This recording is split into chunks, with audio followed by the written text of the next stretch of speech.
estar con nosotros en su programa Café con Leche, la voz de los latinos en América. Estamos transmitiendo desde el estudio de Café con Leche en Coors Hill, California, y le damos la bienvenida a la candidata al Congreso por el distrito número 27, Christy Smith. Good afternoon. How are you, Christy?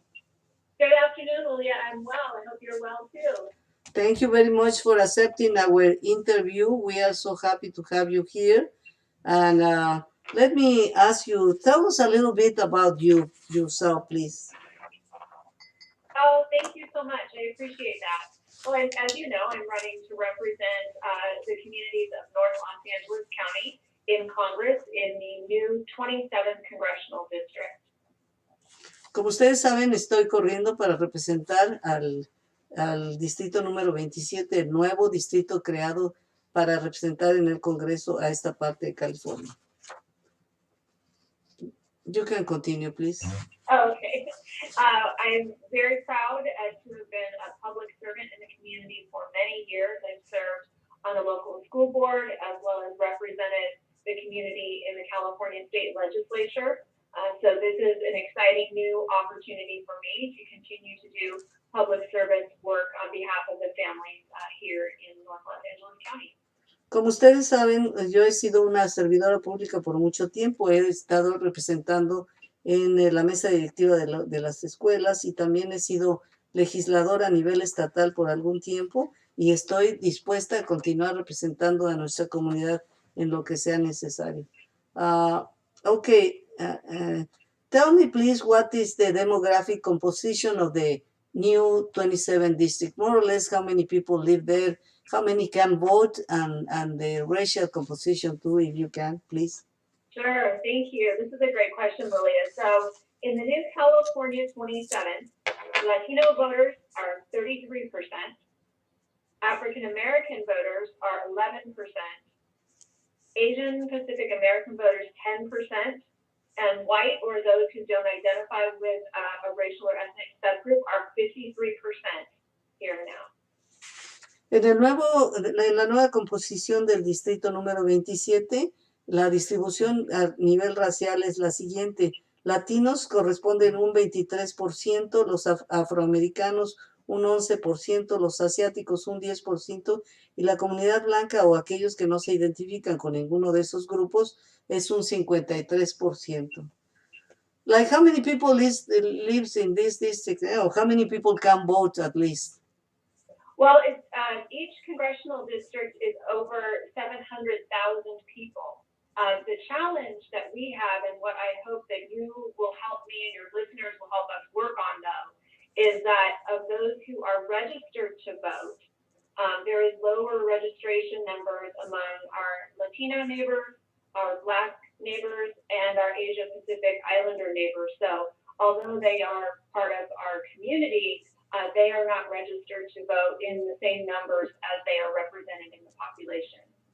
Me estoy preguntando cuántas personas tienen este distrito. Dice, como todos los distritos que se dividen en partes iguales, tiene aproximadamente 700,000 personas que están incluidas en este distrito. Dice, y registrados para votar es donde yo necesito tu ayuda porque desafortunadamente los que tienen un registro más bajo para votar son la comunidad latina, la comunidad negra y también los de las islas del Pacífico. Son los que menos se registran para votar. So what do we do to, well, do you know, maybe you can tell them why it's so important this election of November 8th, 2022, why it's going to define the future of the United States and of the minorities, because, you know, we have been waiting for immigration reform for so long and we don't get it because we don't go out and vote. Right. There are so many important issues for families in this election, and it's so important for people to register to vote. As you mentioned, immigration reform. We also have issues of pay equity and pay equality and making sure that people have good paying jobs here in the community, making sure that Social Security and Medicare and Medicaid are protected, and our voting rights. These are all things that are on the line for our families in this election cycle. So it's imperative that people do continue to register to vote and use their ballot to should be home with them now. They went out in the mail already. Le estamos platicando que el problema es que muchos de la comunidad hispana y de la comunidad afroamericana todavía no entendemos la importancia del voto y no salimos a votar. Le preguntaba yo por qué es importante y le decía yo, por ejemplo, para la reforma migratoria hemos estado esperando por mucho tiempo y nada pasa porque no salimos a votar. Dice, sí, eso es muy importante para muchas familias y hay otras necesidades también que son muy importantes, aparte de inmigración, por ejemplo, la igualdad en el pago, que se pague igual a hombres y mujeres si desempeñan el mismo trabajo. También que haya más empleos en las comunidades, sobre todo en esta comunidad que corresponde al distrito número 27.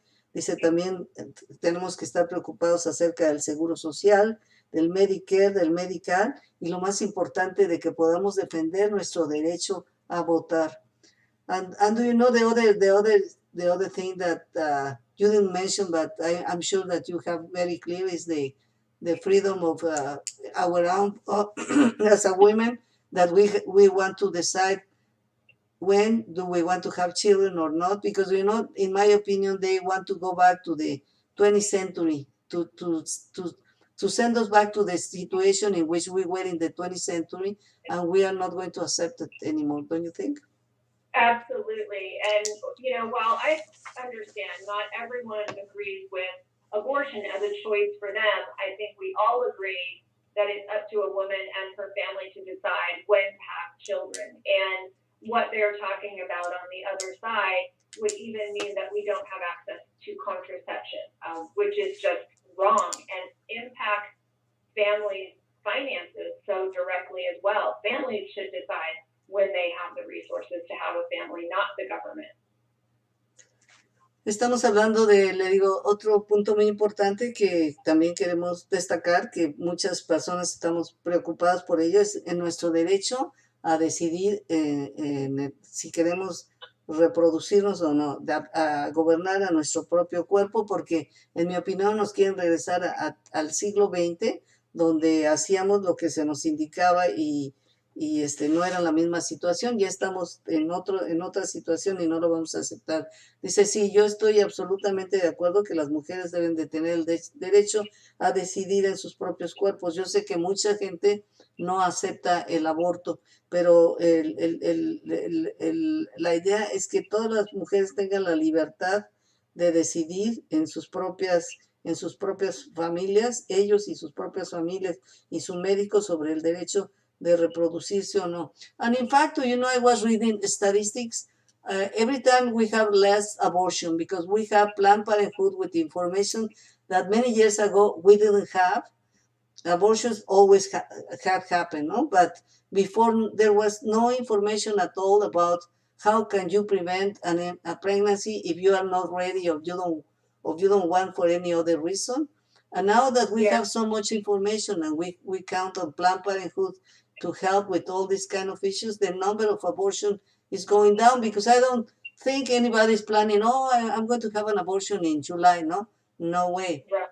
So, estamos hablando, además de you are exactly right, Lilia. And the more information people have and the more information women can get from their doctors to make their own family planning choices, you're absolutely right. The rates of abortion go down. And it's also our responsibility to educate young people, because unfortunately, if they don't have information, they are going to have some kind of illness for sexual activity and also pregnancy that they don't want because they are too young. So if you as a parent you are a responsible parent, you are going to provide all the information that the children need to have a healthy and safe life. Absolutely. Well, okay. More and more people are giving their vote to women to represent us in all levels of government. Why do you think that this is happening? Because women have a really good understanding of what it takes to manage a household and a family these days, from caring for the children, making sure that there's enough money for the rent or the house payment, the food, the medical expenses, sometimes caring for aging or sick parents. and working themselves, women have a really good grasp of what the challenges are that face families. And more voters understand that women going to Washington, D.C. means that those things as high priorities are going to be talked about. So talking about affordable childcare, talking about paid family leave when someone does decide to expand their family. They should have paid time off of work to do that. So I think voters are really starting to understand you can't only have rich men from the business community at the table and have good decisions being made for families. Great respuesta. Okay.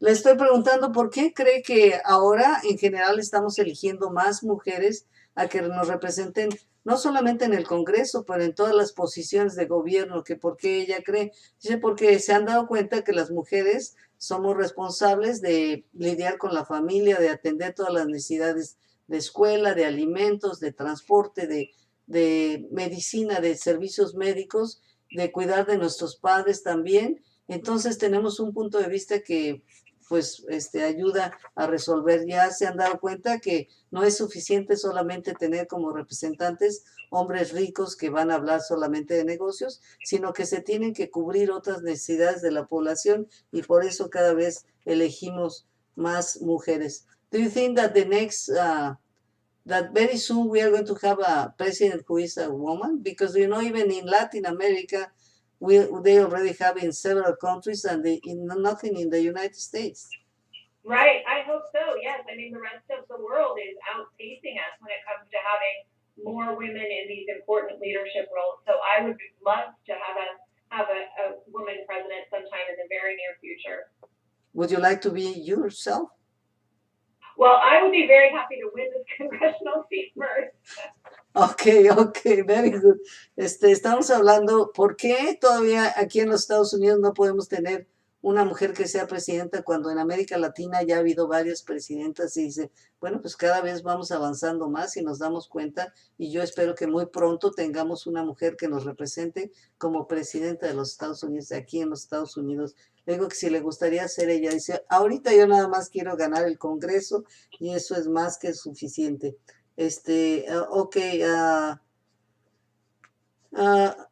Well, you already told me what you think that they are the most relevant issues that we are going to require your attention as a congresswoman. And do you know, there are so many issues so important. You mentioned a lot. And every time we feel like there are more and more. What do you think? We have some kind of division between the parties that is amazing. And I think that if we don't understand that we have to go back to a few years before when we were able to find a common ground and advance, we are going to be stuck in this situation. And I believe that if we work all together in the same direction, we are going to have a great country. We don't want to lose the number one position in the world, don't you think? Exactly. Our children will inherit an America that will be the most diverse in her history. And we need to do this for our children. We need to show them by example that we can bring our communities back together, that we can be friendly as neighbors again, that we can do good work together even when we disagree sometimes on fundamentals. But to leave our children, a functioning democracy and a solid future, yes, as adults, we absolutely have to start leading the way. Bueno, estamos hablando de la situación de esta división que se ha presentado entre dos partidos donde no se ha podido concretar ninguna alianza y no podemos avanzar, estamos atorados y estamos comentando cómo es necesario que haya acuerdos entre las dos partes. No se va a acordar en todo, pero dice ella, por el futuro de nuestros hijos tenemos que lograr que este país pueda trabajar juntos para que podamos avanzar y dejar un mejor país para los jóvenes. Many people talk about really bad about immigrants because they don't understand that if the immigrants come, it's because there are jobs here, and that besides that, they forget that almost everybody is son or grandson or were born or like me in another country, and I think that bringing so many immigrants make this country the number one because people from many parts of the world comes with the best of ideas, the best brains, I suppose, to do the best that they can to advance this country. And this is why the country without immigrants is like if you don't have new blood that makes you the number one. What do you think about immigration? I think you said it so beautifully, Lilia. That's absolutely right. What makes our country so rich and so strong is the fact that we have all of these people who have come here over many generations with the dream of a good life for themselves, for their families, being willing to come and to work hard and to contribute to America with the best of intentions is absolutely our history and something that we should continue to be proud of while reforming immigration so that we make sure we provide that opportunity to more generations. Le estoy comentando que muchas gentes hablan mal de los inmigrantes, así como con un odio, y que en realidad se olvidan de que si vienen a este país es porque hay empleo y porque además están contribuyendo lo mejor que pueden, vinieron porque no se quedaron esperando en sus países a que alguien resolviera la situación, sino vienen con todos los deseos de trabajar y hacer de este país lo mejor. Y se olvidan también que son hijos de inmigrantes o nietos de inmigrantes, pero es un país de inmigrantes y estamos coincidiendo cómo la inmigración ha hecho que este país sea el número uno, porque vienen personas de tantos países del mundo para dar lo mejor que pueden, una contribución excelente en cual podemos avanzar mucho. We don't want to lose the number one, the position of number one in the world. And I think that China and Russia are very anxious that we lose this position. So I don't know if you want to add anything else, Christy. And do you know, I just hope that you really win this election. The other candidate, you lost for so few votes, and this time we cannot allow that. This enough is enough, because unfortunately we saw yesterday a program in which they are exposing the situation of the past election, and it's so bad. And our current congressman still is in the same boat with that group that we saw that they were planning so many bad things against the country. And we cannot tolerate anybody else, anyone like him or any other in Congress. We want people who works for the benefit of everybody, not of the few. Don't you think? Very, very well said, Lilia. I absolutely agree. We have to work now to protect everyone's right to vote, to protect everyone's American freedom, to make sure that we continue to work for opportunity through education, through good jobs, and through strong communities and families. Bueno, estamos hablando de la importancia de que Christy Smith sea quien nos represente en esta área por todo lo que ella ya ha dicho y sobre todo también porque no queremos una persona que todavía no hace responsable al expresidente de toda la situación, a pesar de que vimos ayer qué es lo que sucedió, y sigue apoyando y ignorando a la mayoría de los que estamos en este país. You know, I even believe he's against immigration when he's an immigrant or son of immigrants is amazing, and I cannot understand that. But you know, I thank you very much, Christy. I wish you the best. You know, we will do our best for you to get elected, and we are going to celebrate November the 8th night. Fantastic. Lilia, before we go, just want to make sure that we invite everyone October 22nd at 1 p.m. in Palmdale. We are having a Latino community outreach event, and we will get details to you so you'll be able to post them on your Cafe Con Leche page about where that will be. But we'll have food. That's just a chance for us to talk to the community and get other ideas and perspectives for priorities. October 22nd, what day is that? Saturday, October 22nd at 1 excellent. p.m. in Palmdale. Excelente. Okay, I bet you that if you have tacos, everybody will be there. That's the plan. I think we're doing carne asada. But, excelente, excelente. You know, it's so important that you also publish the menu, because if you want to attract Latinos, that is the secret. Así es que octubre 22 van a tener un evento para hablar con la comunidad latina de las necesidades de nuestra comunidad a la 1 de la tarde. Nos van a dejar saber a través de un email y lo vamos a postear en el Café con Leche.